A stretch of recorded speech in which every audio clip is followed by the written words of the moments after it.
Item ಯಾವುದೇ ಇರಲಿ try ಮಾಡಿ ಆಚಿ ಚಿಕನ್ ಮಸಾಲಾ. ಆಚಿ ಚಿಕನ್ ಮಸಾಲಾ. ಟಿಸಿಯ ಕಂಡಕ್ಟರ್ ಡ್ರೈವರ್ ಮೆಕ್ಯಾನಿಕ್ಗಳಿಗೆ ಕರಪತ್ರ ಹಂಚ್ತಾ ಇದ್ದೀರಾ, ಏನಿ ಕರಪತ್ರ ಮತ್ತು ನಾಳೆ ಏನು ಸಿದ್ಧತೆ? ಸರ್, ಈಗ ಏನು ನಾವು 2.5 ವರ್ಷಗಳಿಂದ ಈ ಸರ್ಕಾರ ಬಂದಿದ್ದವಿಂದನೂ ಸಹ ನಮ್ಮ ಬೇಡಿಕೆಯನ್ನು ಈಡೇರಿಸಲೇಬೇಕು ಅಂತಕ್ಕಂಥ ವಿಚಾರದಲ್ಲಿ ಹಲವಾರು ವಿಭಿನ್ನ ರೀತಿಯ ಪ್ರತಿಭಟನೆಗಳನ್ನು ಮಾಡಿಕೊಂಡು ಬಂದಿದ್ದೀವಿ. ದಿನಾಂಕ 29ಕ್ಕೆ ಹೋದ ತಿಂಗಳು ಕರೆ ಕೊಟ್ಟಿದ್ದು ಅನಂತ್ ಸುಬ್ರಾವ್ ಅವರ ಹಠಾತ್ ನಿಧನದಿಂದ ನಾವು ಈ ಕಾರ್ಯಕ್ರಮವನ್ನು ಮುಂದೂಡಿದ್ದು. ಏನಿವತ್ತು ಫೆಬ್ರವರಿ 19ನೇ ತಾರೀಕು ನಡೀತಾ ಇರ್ತಕ್ಕಂಥ ಈ ಕಾರ್ಯಕ್ರಮ ಏನಿದೆ, ಸಾರಿಗೆ ನೌಕರರ ಅಳಿವು ಉಳಿವಿನ ಕಾರ್ಯಕ್ರಮ ಆಗಿರುತ್ತೆ ಅಂತಕ್ಕಂಥದ್ದು ನಾನು ನೇರವಾಗಿ ಹೇಳ್ತಾ ಇದ್ದೀನಿ. ಯಾಕೆಂತಂದರೆ ನಾವು ಹೋರಾಟದಲ್ಲಿ ಎಲ್ಲ ರೀತಿಯಾದಂಥ ಕಾರ್ಯಕ್ರಮಗಳನ್ನು ಮಾಡಿ ಈ ಸರ್ಕಾರಕ್ಕೆ ಕೊಟ್ಟಷ್ಟು ಗಡುವನ್ನು ಯಾವ ಸರ್ಕಾರಕ್ಕೂ ಸಹ ನಾವು ಕೊಟ್ಟಿಲ್ಲ. ಆದರೆ ಈ ಸರ್ಕಾರ ಸಾರಿಗೆ ನೌಕರರ ಬಗ್ಗೆ ಕಿಂಚಿತ ಕಾಳಜಿಯನ್ನು ಸಹ ವಹಿಸ್ತಾ ಇಲ್ಲ. ಹಾಗಾಗಿ ಎಲ್ಲೋ ಒಂದು ಕಡೆ ನಾವು ಈ ಸರ್ಕಾರಕ್ಕೆ ಕೊಟ್ಟಂಥ ಸಮಯ ಎಲ್ಲವೂ ಸಹ ವ್ಯರ್ಥ ಆಗಿದೆ ಅಂತಕ್ಕಂಥ ವಿಚಾರವನ್ನು ನಾನು ನೇರವಾಗಿ ಹೇಳೋದಕ್ಕೆ ಇಷ್ಟಪಡ್ತಾ ಇದ್ದೀನಿ. ಮತ್ತೊಂದು ಕಡೆ ಏನಾಗಿದೆ, ನಾಳೆ ಸಹಸ್ರ ಸಂಖ್ಯೆಯಲ್ಲಿ ಕರ್ನಾಟಕದ ರಾಜ್ಯದ ಮೂಲೆಯಿಂದನೂ ಸಹ ಸುಮಾರು 10,000 ನೌಕರರುಗಳು ಫ್ರೀಡಂ ಪಾರ್ಕ್ ಚಲೋ ಅಂತಕ್ಕಂಥ ಕಾರ್ಯಕ್ರಮಕ್ಕೆ ಹಮ್ಮಿಕೊಂಡಿದ್ದೀವಿ, ಅಲ್ಲಿಗೆ ಬರ್ತಾ ಇದ್ದಾರೆ. ಮತ್ತು BMTCನಲ್ಲೂ ಅಧಿಕೃತವಾಗಿ ಒಂದು 5,000 ನೌಕರರುಗಳು ನಾಳೆ ಪಾಲ್ಗೊಳ್ತಾ ಇದ್ದಾರೆ ಹೋರಾಟಕ್ಕೆ. ಹಾಗಾಗಿ ನಾಳೆ 4 ಗಂಟೆಯ ನಂತರದಲ್ಲಿ ಸಾರಿಗೆ ನೌಕರರ ಏನು ಬೇಡಿಕೆ ಏನಿದೆ, 38 ತಿಂಗಳ ಹಿಂಬಾಕಿ ಮತ್ತು 1/1/24 ಹೊಸ ವೇತನ ಹೆಚ್ಚಳ ಏನಾದರೆ ಸರ್ಕಾರ ಘೋಷಣೆ ಮಾಡಲಿಲ್ಲ ಅಂತಂದರೆ 4 ಗಂಟೆಯ ನಂತರದಲ್ಲಿ ಆಗ್ತಕ್ಕಂಥ ಬೆಳವಣಿಗೆಗಳಿಗೆ ರಾಜ್ಯ ಸರ್ಕಾರ ಮತ್ತು ಆಡಳಿತ ಮಂಡಳಿಯ ನೇರವಾಗಿ ಹೊಣೆಯಾಗಿರುತ್ತೆ. ಏನು ಸಿದ್ಧತೆ ಮಾಡ್ಕೊಳ್ತಿದ್ರ? ನೌಕರರು ಈಗಾಗಲೇ ಗೊಂದಲದಲ್ಲಿದ್ದಾರೆ ಸಾಕಷ್ಟು. ಏನು ಮಾಡ್ತಾರೆ, ನಾವೇನು ಮಾಡಬೇಕು ಅಂತೇಳಿ? ಸರ್, ಈಗ ನೌಕರರಿಗೆ ನಾವೆಲ್ಲರಿಗೂ ಸಂಪೂರ್ಣವಾಗಿ ಕರೆ ಕೊಟ್ಟಿದ್ದೀವಿ. 20ನೇ ತಾರೀಕಂದು ನಾವು ಏನು ನಿರ್ಧಾರವನ್ನು ಫ್ರೀಡಂ ಪಾರ್ಕ್ನ 4 ಗಂಟೆಗೆ 19ನೇ ತಾರೀಕು ನಾವು ತೆಗೆದುಕೊಳ್ತೀವಿ, ಆ ನಿರ್ಣಯಕ್ಕೆ ನೀವೆಲ್ಲರೂ ಬದ್ಧವಾಗಿರಿ. ನೀವು 2 ರಿಂದ 3 ದಿನಗಳ ಕಾಲ ಮನೆಯಲ್ಲಿ ಉಳ್ಕೊಳ್ತಕ್ಕಂಥ ಕೆಲಸವನ್ನು ಮಾಡಬೇಕು.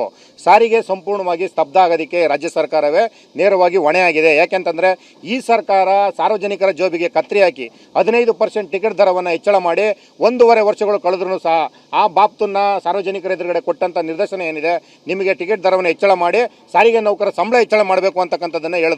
ಸನ್ಮಾನ್ಯ ಸಾರಿಗೆ ಸಚಿವರು ಹೇಳಿದ್ದಾರೆ, ಅವತ್ತಿನ ಸನ್ಮಾನ್ಯ ಮುಖ್ಯಮಂತ್ರಿಗಳು ಸಹ ಹೇಳಿದ್ದಾರೆ. ಅವೆಲ್ಲವನ್ನು ಮರೆತು ನಮ್ಮನ್ನು ಇವತ್ತು ಅರೆವಟ್ಟಿಗೆನಲ್ಲಿ ಕೆಲಸ ಮಾಡಿಸ್ಕೊತಾ ಇದ್ದಾರೆ.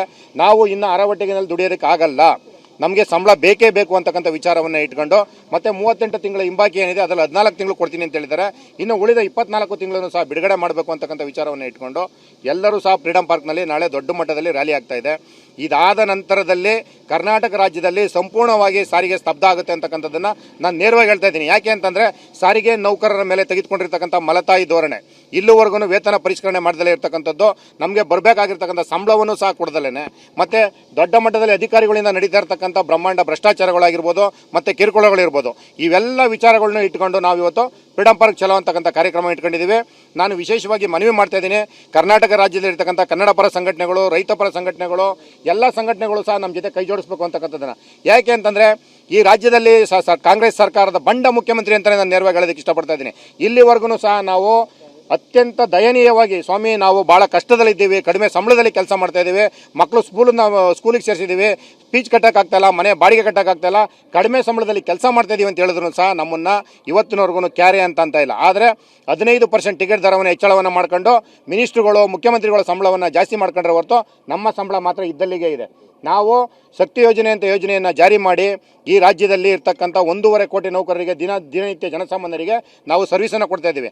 ಅವೆಲ್ಲವನ್ನು ಲೆಕ್ಕಿಸದೇ ಸಹ ಈ ಸರ್ಕಾರ ನಮ್ಮನ್ನು ಬೀದಿಗೆ ತರ್ತಕ್ಕಂಥ ಕೆಲಸವನ್ನು ಮಾಡಿದೆ, ನಮ್ಮ ಹೊಟ್ಟೆಯ ಮೇಲೆ ಹೊಡಿತಕ್ಕಂಥ ಕೆಲಸವನ್ನು ಮಾಡಿದೆ, ಕಾರ್ಮಿಕರ ಹೆಣದ ಮೇಲೆ ಈ ಸರ್ಕಾರ ನಡೀತಾ ಇದೆ ಅಂತಕ್ಕಂಥದ್ದನ್ನು ನಾನು ನೇರವಾಗಿ ಹೇಳೋದಕ್ಕೆ ಇಷ್ಟಪಡ್ತಾ ಇದ್ದೀನಿ. ಹಾಗಾಗಿ ಸನ್ಮಾನ್ಯ ಮುಖ್ಯಮಂತ್ರಿಗಳಾಗಿರ್ಬೋದು, ಸಾರಿಗೆ ಸಚಿವರಾಗಿರ್ಬೋದು, ಈಗಲಾದ್ರೂ ಎಚ್ಚೆತ್ತುಕೊಂಡು ಕಾರ್ಮಿಕ ಸಂಘಟನೆಗಳನ್ನ ಕರೆದು ವೇತನ ಇತ್ಯರ್ಥವನ್ನು ಪಡಿಸ್ತಿಲ್ಲ ಅಂತಂದರೆ ಸಂಪೂರ್ಣ ಸಾರಿಗೆ 20ನೇ ತಾರೀಕು ಸ್ತಬ್ಧ ಆಗುತ್ತೆ.